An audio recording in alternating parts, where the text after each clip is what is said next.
Hey everyone, welcome back to Homegrown Passion. Well, we got a lot of changes going on here in the greenhouse because I'm kind of in between cycles. You know, in the wintertime it takes so much longer to grow everything, and so I had the greenhouse pretty full doing my CSA program. Now that it's like 2 or 3 weeks shorter growing my crops, I don't have the greenhouses full. As you can see here in the background, I'm cleaning channels, kind of put that off. You know, it's one of my least favorite things to do, but I'll get them all cleaned up and ready to go.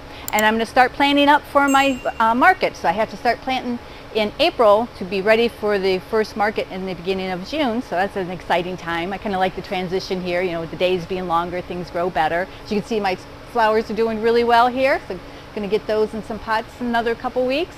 And I'm also going to be working on strawberries. So I'm going to kind of go over everything that we're going to be doing with the strawberries. I'll take you out to the high tunnel and show you what's going on there. But so there's not really a lot to show you here in the greenhouse right now. It's just that we're in a transition period, and you know, it's kind of nice to relax for a couple days, probably, if that's it. So stay tuned and I'll take you outside to the high tunnel. Did have to do one update here in the greenhouse. I'm so happy with the tomato plants. I have 68 plants going this year, which is less than I've ever done, but I've been getting about 80 pounds a week. That's what I'm selling, not counting what we're eating. So they're doing really good. I have a new nutrient formula that Crop King made up for us, and have the micronutrients, and they seem to be working really well. The plants look nice and healthy, and the lights are doing really good. So really good production on these guys, so I had to show them off to you. Okay, so I'm out in the high tunnel. As you can see, I have a sweatshirt on, I have my boots on. Yesterday I was out here, I had a t-shirt on, a pair of shorts, and my tennis shoes. That's Ohio weather for you. It's 40 today, yesterday it was 78, and I guess it's supposed to be nice over the weekend and sunny, so I'll take that. So here in the high tunnel, we changed our plan of what we were going to do with the strawberries. Originally, I was going to try to keep the crowns that I had from last year. I had them all in this Pro Mix here. But we decided not to because there were so many weeds growing in them and it looked like so many pathogens were there. So I decided to get rid of all the strawberry plants. So I dumped them all out into my tank and put them over to my compost pile. And the oddest thing, I went back there the next day to see if anything was growing. Everything was completely eaten by the deer. They just decimated the whole thing. You just see where they tromped all through the Pro Mix and just went through and ate all the leaves. They even ate the dead leaves. That was so strange to see that. So we're going to start off brand new this year. I'm cleaning all the strawberry buckets. I do have my strawberry plants. I just got them the other day, so I'll open those up and let you guys see what the bare root looks like. So the mix that we're going to be doing this year is going to be 30% Pro Mix and 70% of the perlite.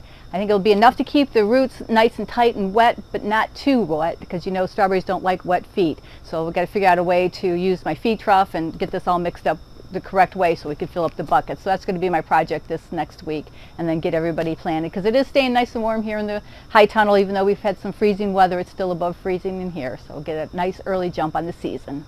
So you can see it's a little messy in here. The next thing that we're going to do is Doug's going to get the leaf blower and blow all this debris out that was left behind.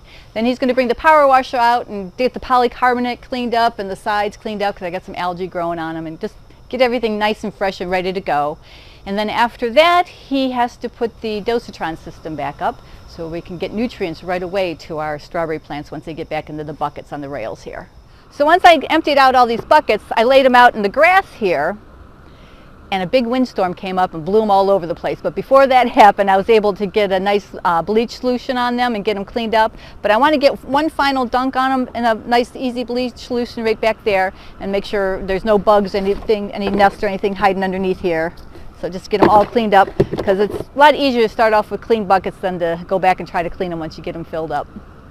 So last year I was trying to see if there was going to be a difference between the black and white buckets, and I had a lot of questions about that too. What I saw, I didn't see any difference between them, and I had white ones and black ones in different parts of the high tunnel, so it didn't matter which way the sun came in or what part of the high tunnel they were. I seemed to get the same production out of all of them. But again, remember, only put 3 plants in each one, because I put 5 in some of them and did not get the good production.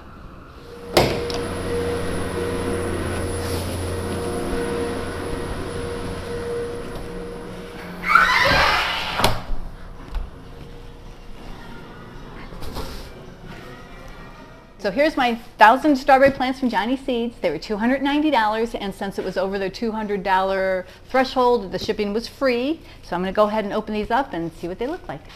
Okay, that wasn't easy. Had to pull out the staples there with a pair of pliers. So the variety I got here is Albion, and they're a day neutral strawberry. I'm not going to open the whole thing up really big, but see how nice those plants look? They come, I think they're 50 in a pack, or 100, I can't remember. They got a little bit of fuzz on them, but not too bad. So the roots look really nice. So there's some bare root stock.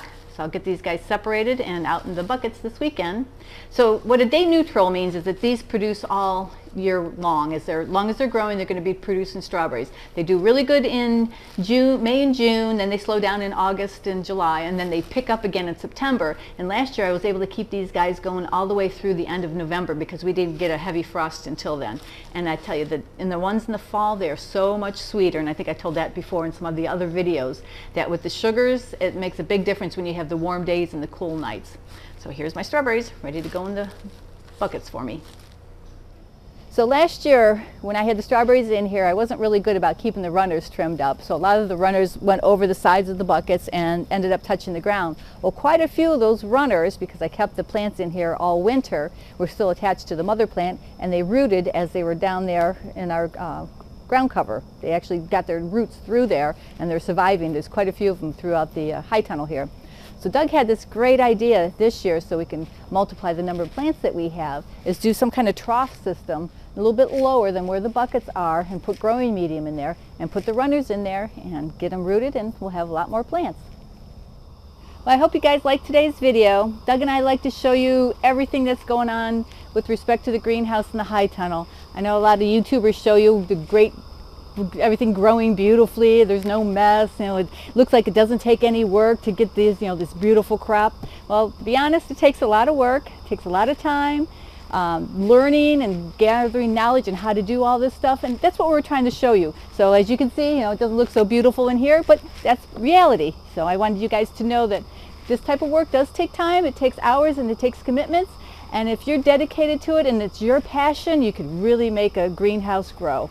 So like always, leave me any questions, comments, and suggestions down below, and we'll see you guys next video.